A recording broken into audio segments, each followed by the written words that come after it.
बीजापुर में नक्सलियों की बड़ी वारदात सामने आई है। मिशन से लौट रहे जवानों पर हमला किया गया है नक्सलियों के द्वारा। बड़ी खबर है ये। और नक्सली हमले में 2 सुरक्षाकर्मी घायल हो गए हैं। दोनों को इलाज के लिए बीजापुर रेफर किया गया है, बीजापुर भेजा गया है। ये बड़ी खबर है जो निकलकर सामने आ रही है। नक्सली हमला, उससे जुड़ी जानकारी है। बीजापुर में नक्सलियों की बड़ी वारदात सामने आई है। बीजापुर में नक्सलियों की बड़ी वारदात जो है वो देखने को मिली है। मिशन से लौट रहे जवानों पर हमला करने का मामला सामने आया है। नक्सली हमले में 2 सुरक्षाकर्मी घायल हुए हैं। दोनों को इलाज के लिए भेजा गया है। और बीजापुर में नक्सलियों की बड़ी वारदात देखने को मिली है। बीजापुर में नक्सलियों की ये बड़ी वारदात देखने को मिली है। मिशन से लौट रहे जवानों पर हमला किया गया है। ये कुछ तस्वीरें निकलकर सामने आई हैं। देख सकते हैं तस्वीरों में किस तरीके से हमले के बाद सड़क में गड्ढा नजर आया।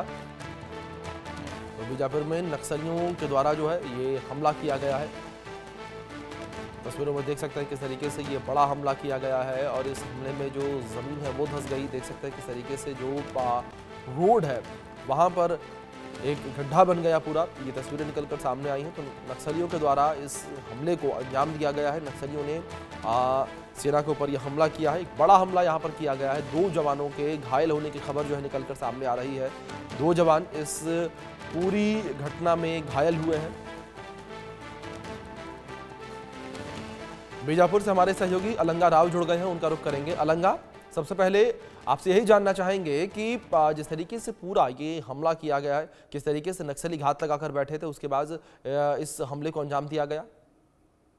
जी, मैं बता दूंगा, जिस तरह से देखा जाए तो अब जो एंटी नक्सल ऑपरेशन जो बढ़ा दिया गया है, इसको देखते हुए नक्सली अब बौखलाहट के नजर पे आ गए हैं। क्योंकि देखा जाए तो जिस तरह से एसटीएफ के जो जवान हैं सचिन अभियान पर निकले हुए थे, वापसी के दौरान NH 63 के पास एक आईडी लगाया गया था, जिसमें आईडी की चपेट में आईडी के जो जस्ट सामने में ही ब्लास्ट हुई, जिससे जवानों की गाड़ी है जो वो बच गई है। हालांकि वो जो उसके छोटे छोटे टुकड़े जो है वो उन पर प्रहार किया, जिससे हल्की फुल्की चोटें आई है, जो खतरे से बाहर बताई है। जिला अस्पताल में उनका इलाज जारी है। जी जी। दूसरी ओर अलंगा, बात बीजापुर को लेकर की जाए तो बीजापुर में लोन वराटू अभियान या इस तरीके के जो अन्य अभियान सरकार के द्वारा चलाए जा रहे हैं और नक्सलियों को प्रेरित किया जा रहा है कि वो आम जीवन में वापस लौटे, किस तरीके से इनका प्रभाव पड़ता नजर आ रहा है?